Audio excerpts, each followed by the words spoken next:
नमस्कार। आज हम एक बहुत ही दिलचस्प सफर पर निकलने वाले हैं। ये सफर है इंडस्ट्री का और इसकी शुरुआत होगी एक ऐसी चीज से जो हम सबके पास होती है, शायद अभी भी किसी के बैग में रखी हो। तो आज हम क्या क्या देखने वाले हैं। सबसे पहले एक पेड़ से नोटबुक बनने का सफर। फिर समझेंगे कि ये उद्योग यानी इंडस्ट्री आखिर होती क्या है। इसके बाद हम उद्योगों के अलग अलग प्रकारों को देखेंगे और ये भी जानेंगे कि फैक्ट्रियां एक खास जगह पर ही क्यों लगाई जाती हैं।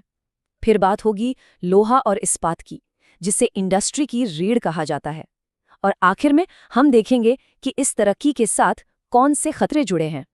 तो चलिए शुरू करते हैं पहले खंड से, पेड़ से नोटबुक तक। हमारी कहानी एक बहुत ही आम सी चीज, एक नोटबुक से शुरू होती है। कभी सोचा है कि ये जो कागज के पन्ने हैं, हमारे लिखने के लिए तैयार होने से पहले इनका सफर कहाँ से शुरू होता है और कहाँ तक जाता है?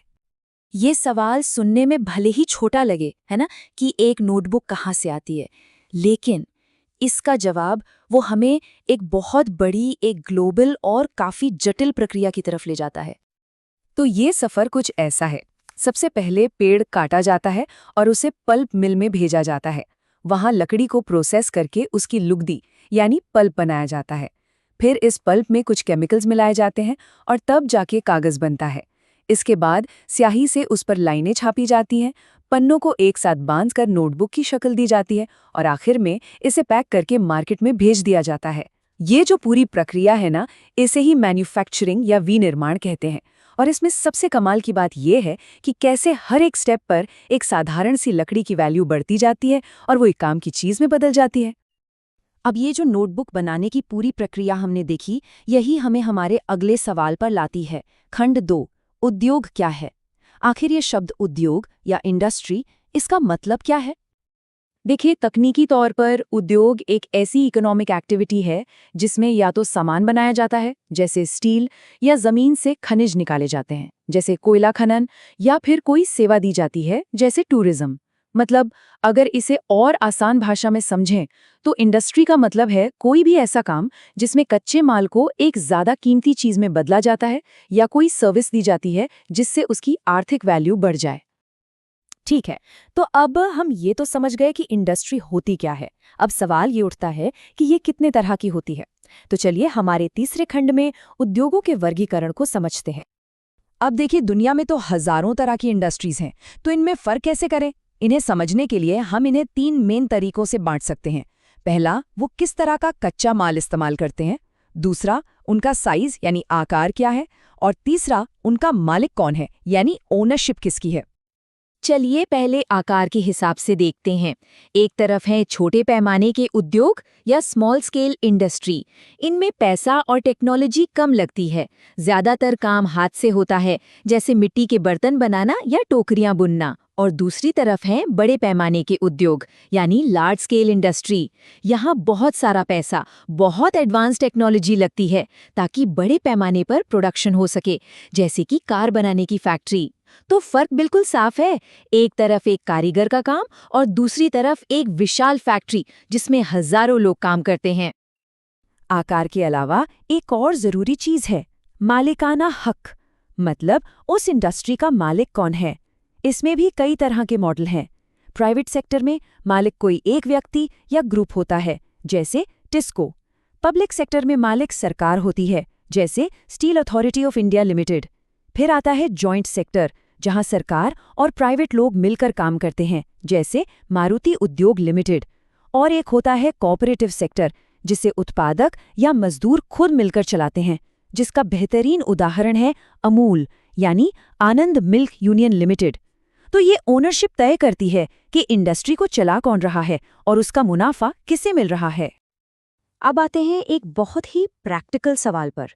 खंड 4, उद्योग एक खास जगह पर ही क्यों लगाए जाते हैं। मतलब कोई कंपनी अपनी फैक्ट्री किसी एक शहर में ही क्यों लगाती है, किसी दूसरे शहर में क्यों नहीं। इसके पीछे कई वजह होती हैं। सबसे पहले तो कच्चा माल आसानी से मिल रहा है या नहीं। फिर जमीन और पानी की उपलब्धता, काम करने के लिए मजदूर और फैक्ट्री चलाने के लिए बिजली, पैसा यानी कैपिटल तो चाहिए ही। बना हुआ माल बाजार तक पहुंचाने के लिए ट्रांसपोर्ट की सुविधा, और हाँ, बाजार पास में हो तो और भी अच्छा। तो किसी भी इंडस्ट्री के लिए बेस्ट लोकेशन वो होती है जहां इन सभी चीजों का एक सही बैलेंस मिले। और हाँ, कई बार सरकारें भी कंपनियों को अपनी तरफ खींचने के लिए टैक्स में छूट या सस्ती जमीन जैसे इंसेंटिव्स देती हैं, ताकि उस इलाके में तरक्की हो। इस पूरे काम को हम एक सिस्टम की तरह भी देख सकते हैं। इसमें 3 हिस्से होते हैं: इनपुट, प्रोसेस और आउटपुट। इनपुट में वो सारी चीजें आती हैं जो जरूरी हैं, जैसे कच्चा माल, मजदूर, जमीन, बिजली। फिर आता है प्रोसेस, यानी वो सारे काम जिससे कच्चा माल एक फिनिश्ड प्रोडक्ट में बदलता है।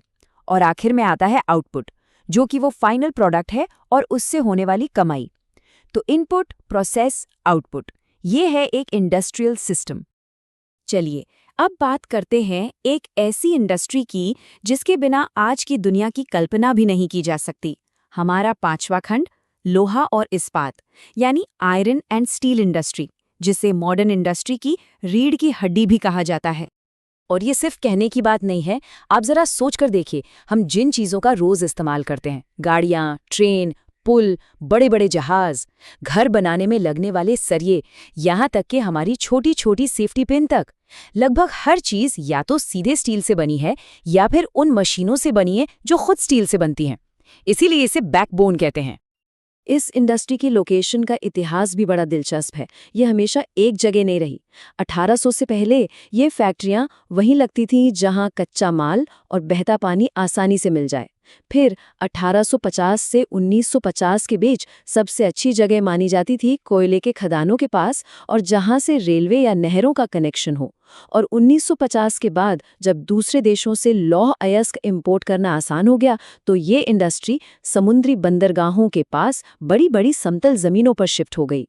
तो जैसे जैसे टेक्नोलॉजी और ट्रेड बदला, स्टील बनाने की सही जगह भी बदलती चली गई।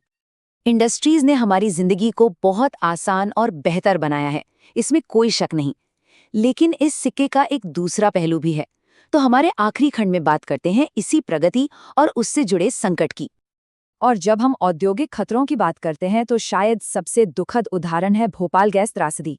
3 दिसंबर 1984 की रात एक कीटनाशक बनाने वाली फैक्ट्री से जहरीली गैस लीक हुई और इसने दुनिया की सबसे भयानक औद्योगिक त्रासदियों में से एक को अंजाम दिया। यह एक बहुत ही दर्दनाक रिमाइंडर है कि इंडस्ट्रियल सेफ्टी में जरा सी भी चूक कितनी भारी पड़ सकती है। 1989 की एक सरकारी रिपोर्ट के मुताबिक इस हादसे में जान गंवाने वालों का आधिकारिक आंकड़ा था 35,598। ये सिर्फ एक नंबर नहीं है, ये हमें बताता है कि औद्योगिक सुरक्षा को कितनी गंभीरता से लेने की जरूरत है। तो ऐसे हादसों से सबक लेकर भविष्य को सुरक्षित बनाया जा सकता है। इसके लिए कुछ जरूरी कदम हैं, जैसे घनी आबादी वाले इलाकों को इंडस्ट्रियल एरिया से दूर रखना चाहिए। जो लोग फैक्ट्री के पास रहते हैं उन्हें वहां के खतरों के बारे में पूरी जानकारी होनी चाहिए। फायर वार्निंग और आग बुझाने के सिस्टम को बेहतर बनाना होगा। जहरीले पदार्थों को स्टोर करने की लिमिट तय होनी चाहिए। और हाँ, इंडस्ट्री में पोल्यूशन कंट्रोल के नियमों को और सख्त करने की ज़रूरत है। ये कुछ ऐसे उपाय हैं जिनसे हम तरक्की और सुरक्षा के बीच एक बैलेंस बना सकते हैं। और यहीं पर हम एक बहुत बड़े और ज़रूरी सवाल पर आकर रुकते हैं। सवाल यह है कि हम इंडस्ट्रियल ग्रोथ के ज़बरदस्त फ़ायदों और इंसानों और पर्यावरण की सुरक्षा की जो सबसे बड़ी ज़रूरत है, इन दोनों के बीच संतुलन कैसे साध सकते हैं? ये एक ऐसा सवाल है जिसका जवाब हम सबको मिलकर सोचना होगा।